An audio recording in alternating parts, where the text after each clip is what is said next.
The leaders of North and South Korea have signed a treaty to formally end the Korean War 65 years after hostilities ceased. Well, the document, formally called the Panmunjom Declaration for Peace, Prosperity and Unification on the Korean Peninsula, was revealed after a full day of meetings and a private conversation between Kim Jong-un and Moon Jae-in. The declaration says, quote, the two leaders solemnly declare that there will be no more war on the Korean Peninsula and a new era of peace has begun, end quote.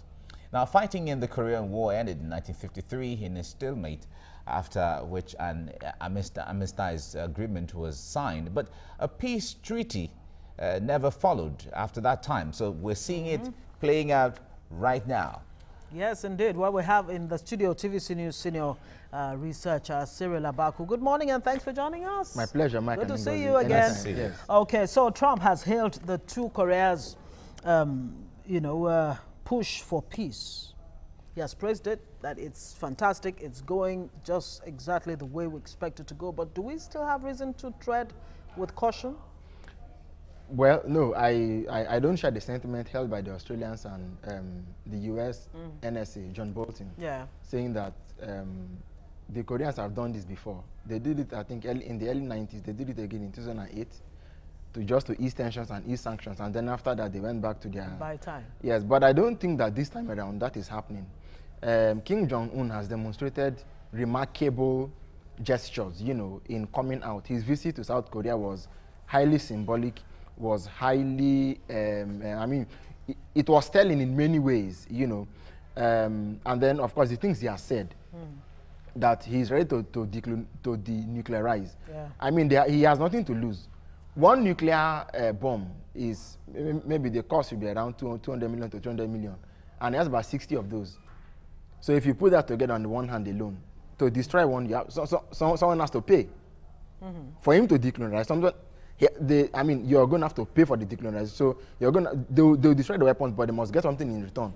So North Korea stands at a very good bargaining point to both to end the war and to thaw relations with American Western allies. Yes. All right. Now the tough questions there. There are a series of meetings on right now. The first leg is this one he has held with the South Korean president, and the climax of it is for him to meet with the US president, Trump. In the coming weeks. Now that the two Koreas seem to have cemented their love and everything is going on, is there still the very cogent or need for the meeting between Kim Jong-un and President Trump? No, of course, absolutely. You know that the question to denuclearize is not just about North and South Korea. And then again, you find that the armistice, which is still in effect, ending the Korean, technically speaking, yes, to formally end the war, it won't be at the instance of just North and South Korea. If North Korea is going to destroy her nuclear arsenal, who is going to pay for it?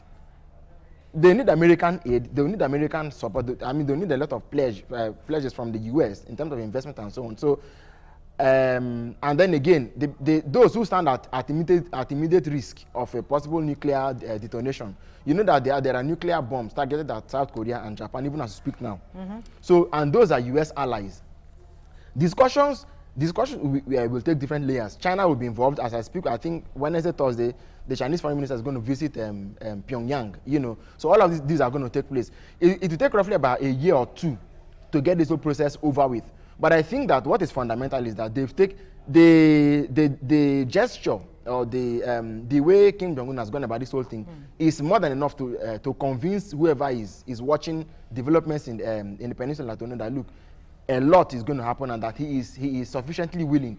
The day of the summit, he said, look, let's even, for starters, wind back the clock, because some years ago, the North Koreans came up and said, look, they are going to turn their clock 30 minutes backward. Yeah. But now he's saying, look, let's I think they've actually reunified the clock system.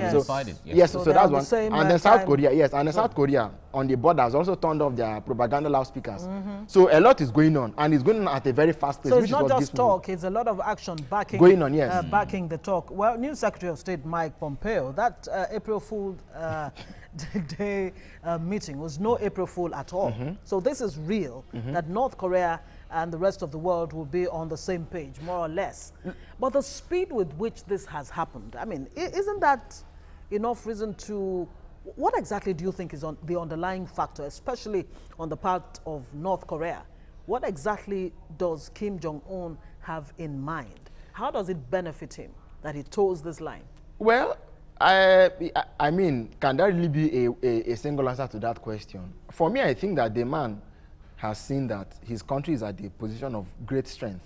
It's like asking how did Mikhail Gorbachev give up the Cold War and then suddenly prevaricate to the West, where Glasnost and yes, after Ronald Reagan said, "Tear down this wall, Mr. Gorbachev." Tear down this wall. So I mean, these things happen. For me, it's just a historical process. Okay, the North Koreans have so much to gain. They have a lot to gain in opening up. They have so much to gain. I mean, when they open up, as it stands today, the Chinese are their only economic allies. Okay, but the fact is that when they open up and then they begin to do big trade with the South, big trade with the U.S., big trade they have everything to gain. And the fact is that, look, much of the reportage that we get about North Korea is propaganda. It's what the media close to us choose to tell us. The man that came out that day was strong. In fact, he was charismatic. Very he was visionary. smiling. Yes, the things he was telling his South Korean counterpart, nobody would have thought that he was capable of such goodness. If I should even put that in quote. So I think that this is a world that we don't even know much about. Yeah. We are only now beginning to know. Okay, you look at this. They stood on the border between the South and the North. And then the South Korean leader jokingly asked him, when will I come to the North? You know? And then he pulled him across the border and said, how about now? You're already in the North. This is not someone... So I think circumstances make leaders. But I think that leaders can also change the circumstances. His grandfather was there before. His father was there. Yes. And now he has, I mean, the circumstances literally made them. He came to power when he was only 29. The circumstances made him. But if he's deciding to change the circumstance, I think the least we could do is to observe him and see how and see what positive that we can draw out of it. For now, I can tell you, if each nuclear warhead, besides all else, if each nuclear bomb will be around $200 to $300 million, and American intelligence estimates that he might have up to 60 of those.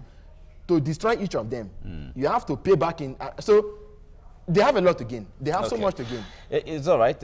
He in that conversation, he himself made references to bad roads in his country and all of that. So looking at it from the economic perspective, would it be seen as he has become desperate because of fix all of the infrastructure? Because there's a sharp difference between the poverty, high level the of standard poverty. of living in North Korea and in South Korea. We understand the hagiography that goes on in North Korea, but you see, like I said, we've only seen the man himself, and what we thought about him is different from what we saw 2 days ago, 3 days ago. Okay. Until TVC, for instance, can go to North Korea and cover. But we've seen pictures and videos from international media of what's going on there. You see, the question is because they chose to film areas that they wanted to show to us.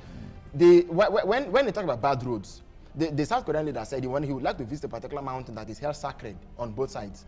And he said, well, it pains me that the road leading to that place is bad. It's bad. So I think that, look, believe me, the wealth of South Korea alone is willing to make concessions. Apart from the deal they're going to strike with China and the US. Okay. South Korea on its own will like to, go to North Korea and make economic concessions and see how they can also develop them. If South Korea comes in, Japan comes in, China continues, and even the US also comes in. North Korea has everything to gain. And then again, we have to say thank you very much. But then again, the last question would be no answer. What happens to those who've been scarred by this enmity between both countries, over the years? It's a touching. Thank you very much for joining us. Very quick.